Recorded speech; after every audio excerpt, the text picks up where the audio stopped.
The night before my flight, my ex told me he could not be with me anymore because I was going to die and he doesn't want me. Now I came back and learned that he was selling everything I owned.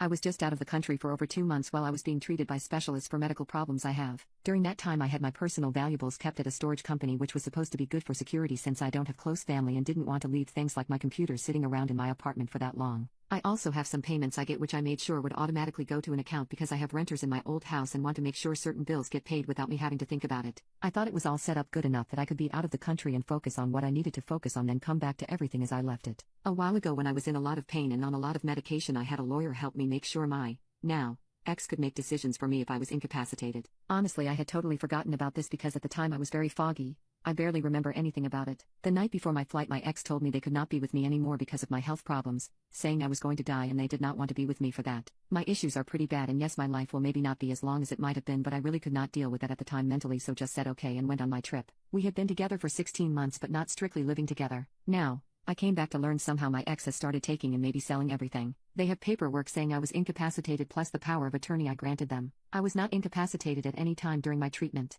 I don't know what doctor could have signed such a thing. During the time I was gone, my ex has used this to check my belongings out of storage and I have no idea where my things are. I am worried it has all been sold. Stuff has also been taken out of my apartment. The tenants in my house were told by my ex that I was bedridden and they would have to move so my house could be sold. They are month to month and took this at face value and already moved out before I got back. They informed me that a realtor had been showing the house to people. I managed to get in touch with the realtor, and when I got him to understand the situation, he freaked out. There is already a buyer because my house was listed very far under market value. Stuff was already signed. Some money has already been paid. The buyers are already getting ready to move in. I told him to cancel everything and that this was not authorized in any way. He said the paperwork my ex had was legit and he needs to figure out how to handle this. I am waiting for more details. The account I set up before I left is cleaned out down to pennies and I missed an important payment because of this. The bank says yes, my ex accessed my account and everything was in order because I was incapacitated. My ex knew I was setting this account up and what it was for. They probably got details about it from my apartment. I have talked to my ex and the police. My ex barely responds, but when I stood at their door and screamed, they finally told me that I was in a coma.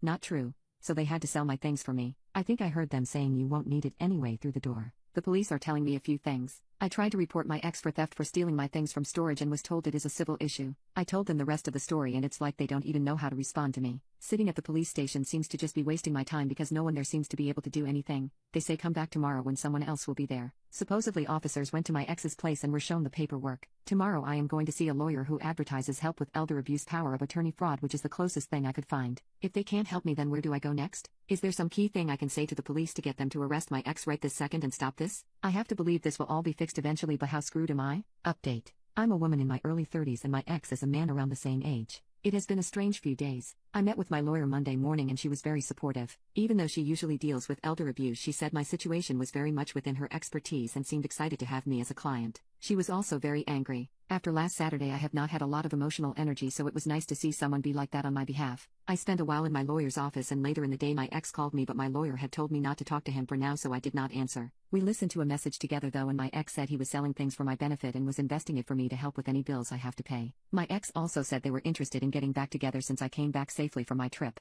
My lawyer laughed and it was a very surreal moment. After just a day my lawyer found out that my ex had done something like this before. He had been with a person who was very sick for a while, then took off with the contents of a joint account in their car right before they died. The person's estate got into a legal battle with my ex and got the car back but not the money in the end. She thinks this is basically what my ex was doing to me and that they probably did it other times too, but was not always sued over it or it was in other states. The whole relationship we had was just fake, I guess, and he misread the situation when I was leaving to go see specialists, thinking I was probably not coming back. That also explains why he never had a job if he just makes money off people like me. My lawyer sent a lot of letters out to lots of places on Monday, including one to my ex. They were all about revoking the power of attorney I had granted, and the one to my ex had a bunch of demands in it telling him to produce my money and belongings as well as copies of the power of attorney and the other documents my ex had about me. She spoke with the realtor and some other people about my house, and the unfortunate reality is I should probably let the sale happen and take the money. That is not really what I wanted to hear, but it's not the end of the world. She also had me get someone to change the locks on my apartment. Wednesday was a weird day because my ex showed up at my lawyer's office with some of my stuff. I wasn't there, so I don't know exactly what that was like, but I do have my computer back. My ex also produced the access codes for online investments made with my money, which seems to have pissed off my lawyer because it's going to be a headache making sure I get all my money back.